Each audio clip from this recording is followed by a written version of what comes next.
Well, we're wrapping up qualifying here, and it does look like Trent Curtis is currently on the pole position. If you're joining us here on Grease Vision, let us know whether you're on YouTube or Twitch. Leave us a like, subscribe to us. Leave us a comment. Let us know if you're here or not. Sorry about that.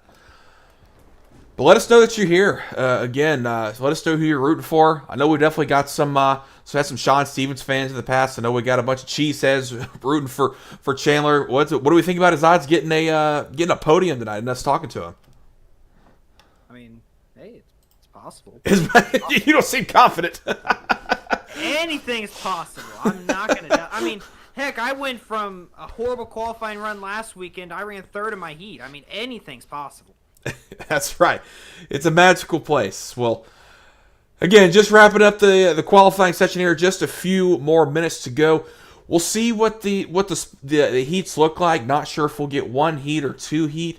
What are we looking like on the car count right now? I think we're gonna get two. Okay. We'll see what happens. Well, again, nothing's official as of quite yet. But again, let's talk about Trent Curtis for a second. Hopefully, we don't jinx him here. But what a run for him. I think this is his first pole, at least in the last 2 seasons. I don't think he had one last year.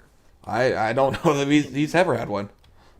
I mean, I think he did that first season. He actually had a really good run that first season, but the competition has definitely stepped up.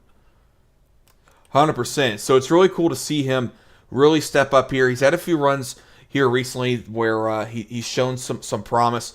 I definitely look back at USA a little bit where he kind of got inverted into that pole position and was looking to maybe be able to keep that win and take some of his own money back home with him.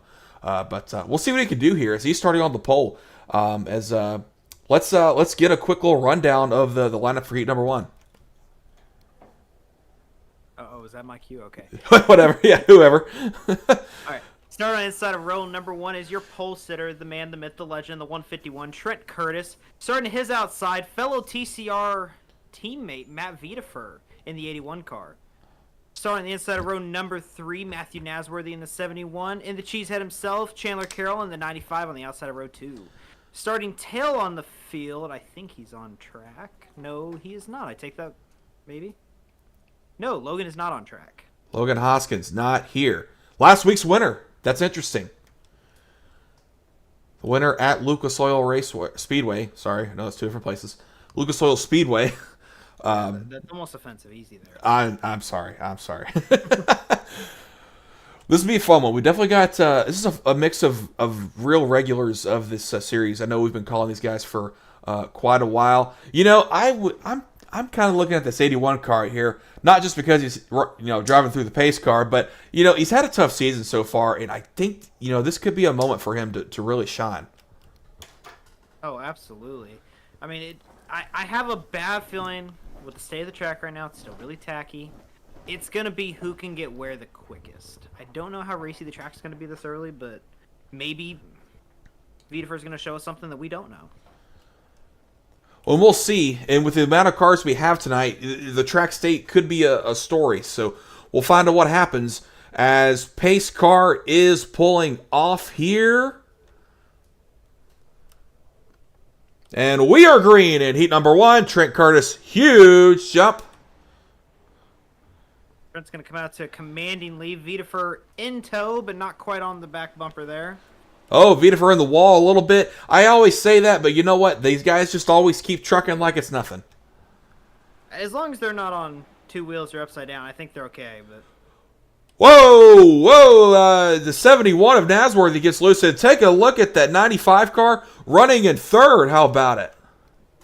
Yeah, Nasworthy just clipped a little bit of that inside berm, and it bit him pretty hard there. So see if he can maybe make up that ground and give Chandler a run for the podium here in the heat. So it's Curtis first, Wiedefer second. Chandler hanging on for a great run so far. Matt Nasworthy in 4th.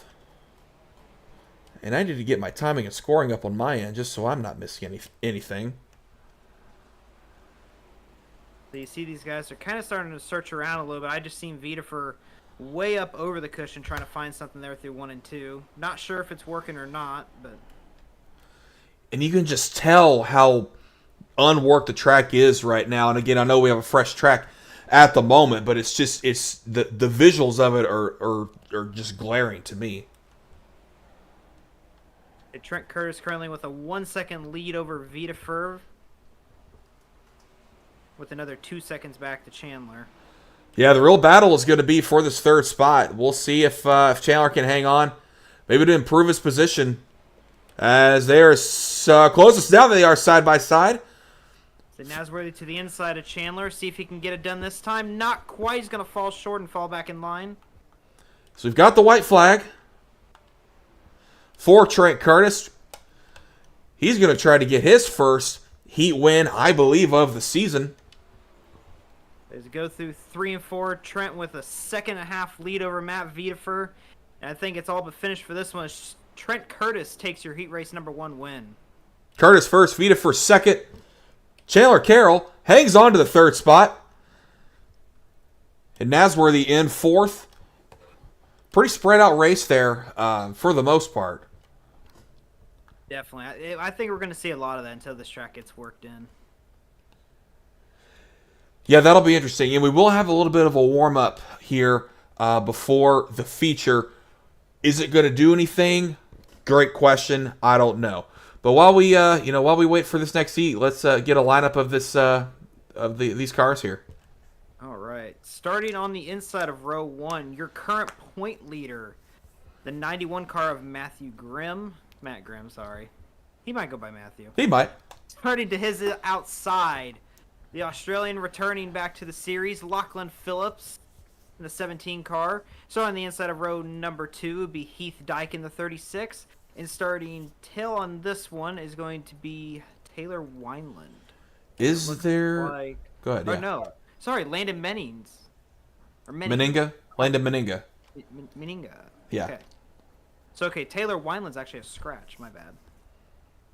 Well, that's good to know. So another 4-car shootout here. As Matt Grimm has had an interesting past week. So had that thriller at the Winston at USA just a couple weeks ago. Wasn't even in the podium last week at Lucas Oil. So it's a little curious to see him not on the pole here. But again, it's Matt Grimm. I think we're going to see something big. As we see the pace car roll off. Big jump by the 91. We are green. And they are almost 3 wide for the second spot. Lachlan's going to file back into, looks like, the second spot at the moment. As Heath Dyke's going to execute on that one and take the opportunity as Lachlan looks to his inside coming out of 4. I got a lot of faith in Lockie Phillips here, though. He knows how to work the bottom of a racetrack, or at least a part of a track where no one else is at. So this is going to be interesting. But Matthew Grimm pulling away right now, but Lockie Phillips is working away at Heath Dyke. I don't have lifetiming on this one for some reason. Heath Dyke looks like roughly about a half-second interval to first place Matthew Grimm. See if maybe he can make something happen here. Ooh. Back to the inside out of 4. And he is really trying to make that berm do something for him. He was all over that thing. And he thinks a little bit better of it for this time around for now. Coming up on halfway, here he goes back to the berm. He's going to try to pull the slider. And he might pull it off. Heath Dyke back to the bottom. Going to try to pull one on him. It's going to be a slide job off right here. Lachlan looks back to the inside down the backstretch. I think he's got a little bit better run this time. Maybe he can clear him. Oh, contact! They save it somehow. Holy moly. Well, that's one way to get second. Yeah, that's going to give the position to Lachlan for sure there. Good grief. I can make a last-second charge here. That was something, but wouldn't expect anything less from Lockie Phillips. As Heath Dyke, yeah, like you said, going to try to take a charge back at him, see what he can do. But Landon Meninga's right there, right there, hoping they can just get together a little bit. So we've got the white for Matt Grimm. Just cruising. So Grimm out here with a 2.2 second lead as he heads down into turn 3. And out of 4, your point leader continues his dominance on the season. Matthew Grimm will win heat race number 2. Lockie Phillips second, Heath Dyke in third, Landon Meninga in fourth, and unofficially Taylor Wineland in fifth. So quite a race for second there. Seems like those further back positions are the positions that show the excitement. So quite a race. Well, we've got about 10 minutes here, so we're going to let these guys work the track in a little bit. And while we wait, you know, from what we've seen from this, what do we think this track's going to do? Is it going to stay tacky like it has been? Well, since we've only got 8 cars, is it going to move around a little bit? What do we think? I think it's going to kind of depend here. I mean, we're just going to have to see. I mean, if they get the track worked in, which actually I look at it, it almost looks like the track state got reset again. Interesting. So that might give us a pretty tacky track going into this feature, but it kind of depends. I mean, if all 8 guys go out there and clock off 20 laps in the next 10 minutes, then we'll actually probably wind up with a pretty decent track. Just have to see kind of how things wear and tear. Could be fun to see here. Now, something I kind of want to touch on here for a quick second. It's something that I would venture to say that over this season I've maybe overreacted to. That's the contact with the wall. And, you know, I'm on the asphalt side of things, so hitting the wall is detrimental to a race on that side of things. But here, I see these guys, you know, get that wall off turn 2, maybe with the right rear, maybe even sometimes with the right front. But it just doesn't seem to affect them entirely, as far as I can tell. Is that something that holds any weight? Is it really kind of something where you can kind of lean on that wall a little bit more than usual? Or am I tripping? It's kind of like a 50-50 shot, because there is still the damage model, and there is still that fear of, if you catch the wall wrong with the right rear, either you could bend a wheel, or it could even knock the axle out of square. If it knocks the axle out of square, it is really, really hard to drive like that, and you will lose speed doing that. So it's just it's kind of a risk versus reward. I mean, is it worth tagging the wall every couple laps, or is it something to kind of fare away from and hope you can survive? Risk versus reward. It's the name of the game, isn't it? Yeah, Well, I don't know. I don't think it's a risk I'd want to take, but yeah. that's me. That's why I ran 8th last week and not 2nd or 1st. So Absolutely. Well, what we will do here, like we just did last week, we're going to take a short little break here. We'll get back with you guys with just a couple minutes to go into the practice session. We'll let everyone kind of catch our breaths here, get ready for some big action. So don't go anywhere. Make sure to keep your screens here on Grease Vision, whether on YouTube or Twitch, and we will see you guys on the other side.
All right, we are back.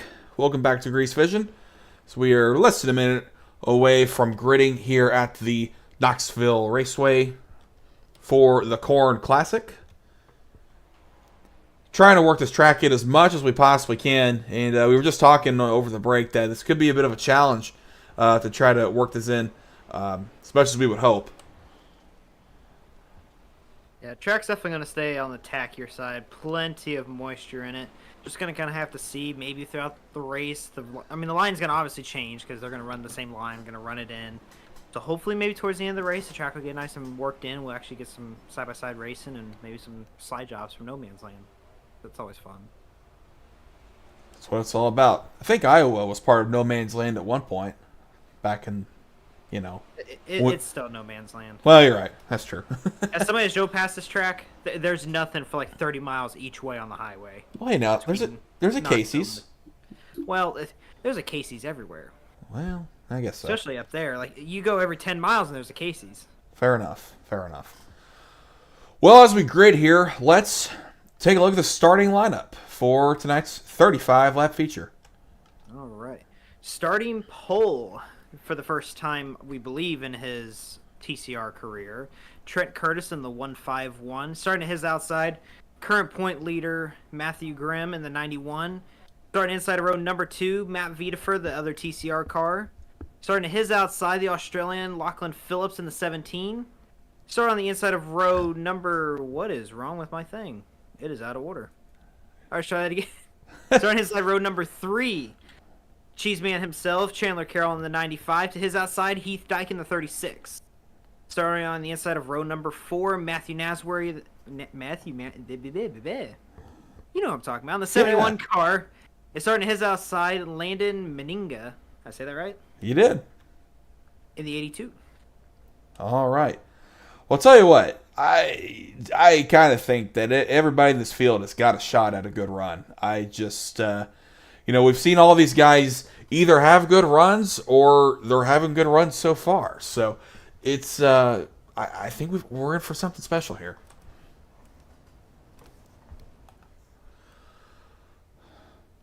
Well, as we come to the to the one to go here, just a quick reminder to make sure to tune into Grease Vision tomorrow night for the Grease Car TK Racing Diecast Late Model Tour, live from Kern Raceway, their first race at Kern for the Panzer Performance 100. Going to be a great showing there. And, looking forward to that. So make sure to tune into that. And as well as this, let us know that you're here. Make sure to give us a like on the video, subscribe to the channel, and let us know who you're rooting for. Looks like we're going to come around to the green flag this time, I believe. Yeah, I believe so. So, big gap between Trent Curtis and the pace car. I'm sure that is by design. Pace car is off as we're rolling, and green flag for the feature. Trent Curtis something going on in the back. Something happened there between Wiedefer and the 17 of Lockie Phillips, but they keep it clean for now. Well, they try to keep it clean and duke it out amongst them. Currently, Trent Curtis out to a comfortable-ish... Never mind. I take that back. Matt Grimm is out to a comfortable lead now over Trent Curtis as he took the lead going into 3. Happens to the best of us, but yeah, Matt Grimm, series points leader, takes the lead from series owner Trent Curtis. He's back out front, the 91 car, and he is starting to put a gap on the rest of the field. Hey, just in case you didn't know, Landon Meninga is up to 3rd. Wow. From the back. How did we miss that? Landon Meninga, again, finished 4th in his heat. Didn't have a great showing. What a run so far to make his way up to 3rd in less than 5 laps. Actually, I think he got into that position with the first lap chaos, I think is how it actually happened. Must have been like that. We'll have to check that out when we get a second. As he's up to 3rd, closing in on Trent Curtis. He might be in 2nd. And again, what did I say? I think anybody's got a shot at a great run here. So we'll keep an eye out. As he is on the inside of him. Won't make it that time, bye. Meninia working the bottom side of the track versus Trent Curtis and just about everybody else on the track of choosing the top. Interesting how he's making that work, but he's coming in a hurry as I think he might have the position off of 4, and he will make the pass. He might have learned something. Yeah, he might have learned something off of Lockie Phillips from that heat. Made something happen here, ripping that berm, and he has found himself in the second spot comfortably until he bobbles right there, back to side by side for second. 151 side by side with the 82. Nina's still going to maintain the advantage as they come off of turn 2. Trent Curtis going to slot back in behind him. Another bobble through 3 and 4. Trent might have a run on the inside, but not quite this time as Landon continues to maintain the second spot. Put the 82 in that second position. 151 in third. Let's take a look at the fourth spot. Looks like it's Heath Dyke. It is Lockie Phillips. Coming from the back here. Looks like he might have been in a little bit of that scuffle on the first lap. Might have got shuffled back a little bit. He's up to the fourth spot once again, trying to run down these guys. So this battle for second could be huge. Saying we got a battle for fourth going on at the moment as, or fifth, I can't count. Matt Wiedefer works to the inside of Heath Dyke, not going to complete it that time around. Oh, contact! The 81 car gets into Heath Dyke just enough to upset the 81 car. That's going to put the 36 car up to the fifth position. Wild racing here, and kind of like what we were talking about, it's a little spread out here. Doesn't look like the 82 is really in the 91, as there is a huge gap between first and second. Say Matthew Grimm's got right at a 4-second lead over the 82 of Landon Benigna. Trent Curtis is maintaining about a half-second interval to him, but not really anybody making ground here, it looks like. The only guy maybe doing something, again, is Lockie Phillips. He might be able to get this third spot and then the second. There's probably time for him on that. Otherwise, I'm not sure. It's going to take a caution flag. And, again, everyone's pretty spread out. Someone's going to have to make a mistake here to get something like that. Matt Nasworthy running in the 7th position. Oh, tags the wall there. Once again, pretty harder than normal. I'm willing to bet there's some damage there. We're talking about making mistakes. That's all it could take. One tangle with the wall and you're upside down. And at a track like this, at the speed they're going, it's going to be quite the flip. Absolutely. Well, this Knoxville's so huge, as compared to other racetracks. It's a proper half mile, very wide. Is it more difficult to make contact here? Is it kind of more racy? I mean, what is that? What's it kind of like? It depends. Speaking of racy, I think we have a race for the third position. Yes, we do. Here comes Lockie Phillips, like we just spoke about. He's run down Trent Curtis. Let's see if he can do it. Making that berm work for him. Almost. He's going to be side by side off the corner. Great corner for Lockie Phillips. Going to pull a little bit of a slider, see if he can keep the momentum off the corner. He does move the 17 to the third spot. Shout out to Trent Curtis on that one, maintaining his ground there and not totally bobbling. Oh! Contact on the bottom. You might have jinxed him, as he did bobble a little bit, but he was going for it, so it wasn't for nothing. So move the 17 to the third spot. Do we think he's got something for Landon Meninga in the 82 car? I think it is very possible. I will also say, hearing the officials radio, that was not very appreciated. Or by the 151 of the 17, I should say. Wow, interesting. Officials getting mad for being driven dirty. That's crazy. It's almost like you got Brad Sweet in the car. Maybe. We can't say that. Brad Sweet just said we think the high limits page just like the TCR page on Facebook today, so we're gonna say nice. No, Brad Sweet's awesome. Love yeah. Brad Sweet. 100% that he's a champion. Period. Yeah. That's one thing you can never take from him. Can't ever take it from him. Nope. He's the best. But so is Matt Grimm, scooting away. Almost, he's got a 4.5 second gap on him right now. It's kind of fluctuating, but looking like a pretty substantial lead for that 91 car. It definitely is, but keep in mind, as Wiedefer actually gets out of the way, so disregard. I was going to say, he's catching lap traffic, but lap traffic decides to get out of the way just to keep something from happening there. I think good on Matt Wiedefer. Might be one of his better runs of the season. Definitely keeping it clean. Hasn't had a wreck yet. Good on him.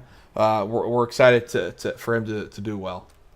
He is in the pits now, so maybe I jinxed it. On that note, I think Meninga might have actually pulled a little bit of a gap on Lachlan Phillips. It definitely looks like it. Lockie Phillips maybe not doing a whole lot here, as we are coming up on 7 to go. Already at 7 to go. It looks like Heath Dyke might be putting some pressure on the 151 of Trent Curtis. Yeah, battle for the 4th spot. Here comes Heath Dyke. Can he make the 4th place position happen for him with just 6 to go? He's on the inside. Side by side off of turn number 2. Curtis with the run. Here comes Dyke to the bottom. Pulls the slider. Might have the momentum. Still side by side with the crossover. The Heath had the line, but Curtis had the momentum going into 1 to take the spot back down the back straightaway. They are still duking it out for the 4th position, and this is the best battle on the racetrack. Matt Grimm still scooting away. Heath Dyke back to the bottom. He might have it clear this time. Maybe not yet. Still battling hard. It is crossover city between these two guys. Trent got a pretty good run out of the corner there, but Dyke's going to get back underneath him as Trent tags the wall there going into 1, it looked like. Yes, he does. So that will help the 36 car out a little bit as we are at 2 laps to go. Lockie Phillips might be backing up to those other 2 cars. This could get really interesting really, really quickly for the podium here. Well, it is the white flag for Matt Grimm. 1 to go here at Knoxville. Matt Grimm with a comfortable lead over the rest of the field. Works his way through turns 3 and 4 to come down the front straightaway. It'd be the winner of, I don't know what the race is called. This is horrible. The Corn Classic. Yeah. The 2nd annual Corn Classic goes to Matt Grimm. Landon Meninga holds on for 2nd place. It looks like Lachlan Phillips barely hanging on to 3rd, as it looks like he was backing up to the guys behind him. Yeah, he was. Well, no matter what the race is called, Matt Grimm has won it. So as he wins a lot of these things, so I'm sure he doesn't even know the names of these things at this point. But Matt Grimm, dominated performance, dominates his heat, and dominates the feature here. Gets away from Trent very early on. Once again, great performance. But what about that 82 car? Came from last to 2nd. Unbelievable. They threw the kitchen sink at that thing during the warm-up and definitely found some speed in it because he was significantly better through the feature, and that's awesome. That's one heck of a run. Whale of a run for that guy as well as all those guys. We will see if we can't get a hold of first Lockie Phillips, then Landon Meninga and Matt Grimm. We'll see what we can do here. We've got Lockie Phillips. Let's bring him in. Lockie Phillips, you got us. Yeah, mate. Hey, man, what a run there. You had one of those crazier nights. Had to really try to make that bottom work more than anybody else. Seemed like you were almost trying to run on the berm for quite a while. Talk us through your night. Oh, yeah, it started off by not qualifying well. Haven't been on the sim for about 3 weeks, so been away on holidays chasing real sprint car racing. So, I wish my night started off better with a decent qualifying run, but happy to take P4 in that and settle behind Matt in the heat and try and work out a line in the feature, but I just couldn't find it, and then my line that I was running went away, so yeah. Well, it seemed like you were searching more than anybody. What was it kind of like trying to work that berm there as much as you were? Because, again, obviously that's not the place you want to be, running that chili bowl type of line, but it seemed like you were making something work. Kind of sometimes with that early apex or whatever that was, you were really riding it. What was so good about that?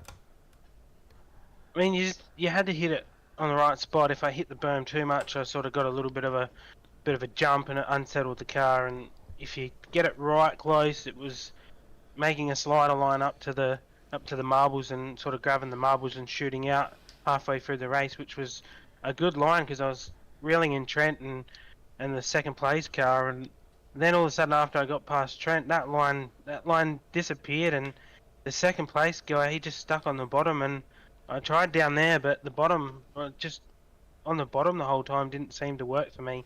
Felt like I was getting sideways and nearly half spinning out, so just trying to find something up the top, and the top coming out was slow, and yeah, it was just hard to find a line tonight.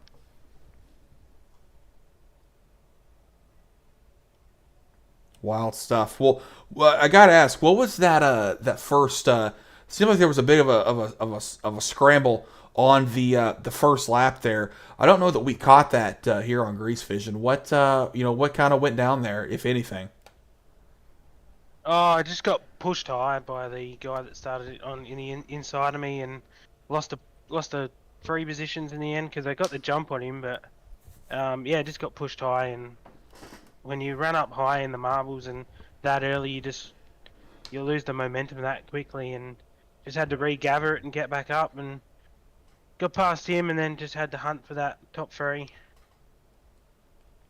100%. Well, who helped you get here tonight? I'd just like to thank everyone back at my home team, Phillips Racing, and yeah, thanks to Matt too for jumping in Discord. Always good to catch up with Matt, former teammate. So yeah, thanks Yeah. you guys for putting the broadcast on, and Trent, he does an awesome job with the league every week. Hey, well, couldn't do it without you guys. So thanks for being here, and good to have you back. Hope to see you again these next couple weeks. Yeah, thanks, mate. See yous, boys. See you, man. Lockie Phillips, your second place finisher. Third place. Third place. Sorry, getting mixed up here. I think we're gonna get our second place though. Unfortunately, We might not. Yeah, I'm seeing that. So let's go ahead and just talk to the winner then. Let's talk to old Matt Grimm. Matt Grimm, you got us. Yeah, I got you. Hey, man, another dominant performance. What are you doing to your cars, man, to make these things so fast? Oh, kind of got lucky tonight starting up front on a pretty well fresh track. I mean, it probably would have been a better race if the track would have carried over, but you never really know how many cars you're going to get. I like days trying to stay consistent with it at least. So hopefully we get the car count back up, and that'll fix that problem. Was the track 100% reset before the feature? Yeah, warm up we started fresh, and the bottom didn't get worn off nearly like normal. So of course I went out there and was trying to move it higher and wider, but the bottom was still there, so the bottom just ended up dominant for the first 20 laps or so. So it kind of just stunk up some things, and it would have been nice if the bottom would have worn off pretty fast there. And once it started to get slick, it was kind of hard to know where to run because it was really far up to the fluff and kind of made it hard for the slider line, and you couldn't really run the fluff because of how wide it was. So I was trying everything to try and just find a little bit of speed, but luckily we didn't have a caution or anything. Yeah. What do you think ought to be taken into effect for this coming week, if anything, or over these last 2 races of the season? Well, luckily Lernerville won't stay this tacky, and Lernerville will slick off pretty fast, even with only a small group of guys. These big tracks seem to just take forever to wear in with even a full lobby, yet alone just like half the people we normally run with. So hopefully Lernerville's not too big of a problem, because I'm guessing we'll get some more people back, and Lernerville normally is pretty slick no matter what. Absolutely. Well, enough about that. What about the championship run here? I know we haven't really done the points on our end, but I gotta assume that if you haven't gotten that championship yet, you're pretty close. You got any update on that? No, I haven't really even looked at it. I kind of wish that everybody would have kept running. I'm glad we got Lockie back at least, so hopefully he can put some good runs together, and hopefully Jack gets back out here soon. I'd like to actually have to run for the championship, but I guess you can't complain too much. Yeah, 100%. Well, again, you're still the best guy out here. You've definitely won the most races so far this year. Can't really take that away from you. So having a great season thus far, looking like a championship will be in your future. Anybody you want to thank for the performance so far? Yeah, I thank Trent for putting this on and making sure we have good races every Tuesday, and you for doing the broadcast. It's a really good broadcast, and I enjoy checking in every once in a while to it. Just shout out to Keep Digging and Tight Lines Apparel for coming on board and sponsoring, and that's about it. Awesome, man. Thank you for the kind words. Really appreciate it. And we'll looking forward to seeing you at Lernerville next week. Sounds good. Can't wait for Lernerville. Neither can we. And that was Matt Grimm, winner here at the Corn Classic at the Knoxville Raceway. Well, can't say it was a great race, but still some compelling things going on, especially with the back of the pack racing going on. Kind of fun to talk about what this track really can do, what maybe this series could be doing. But nonetheless, still a good showing. Yeah, definitely. I mean, even with the track and the state that it was, they still made it a show. Maybe not for the lead, but the race for the podium and definitely the race for fourth got very interesting there at the end. So, still gave us a show, gave us something fun to watch. Hope the fans at home were entertained.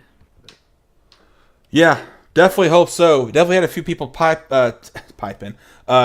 in, and I should get with them. And I believe it was mostly our competitors here. I know Lockie Phillips said he's back for the first time in 3 weeks. Yes, he was, and we were glad to get to see him race and talk to him. Chandler said something, I don't know, something not important like he always says. That's about normal. Yeah, it sounds about normal. But we thank you guys so much for tuning in. We really do appreciate it. Again, we'll be at Lernerville Speedway next week, the no wall racetrack. So that'll be a lot of fun. And then again tomorrow night, the Grease Car TK Racing Diecast Late Model Tour will be at the Kern County Raceway for the Panzer Performance 100. Looking forward to that. So for Zach Smith, I'm Davis Warren. Thank you so much for tuning in to Grease Vision tonight, and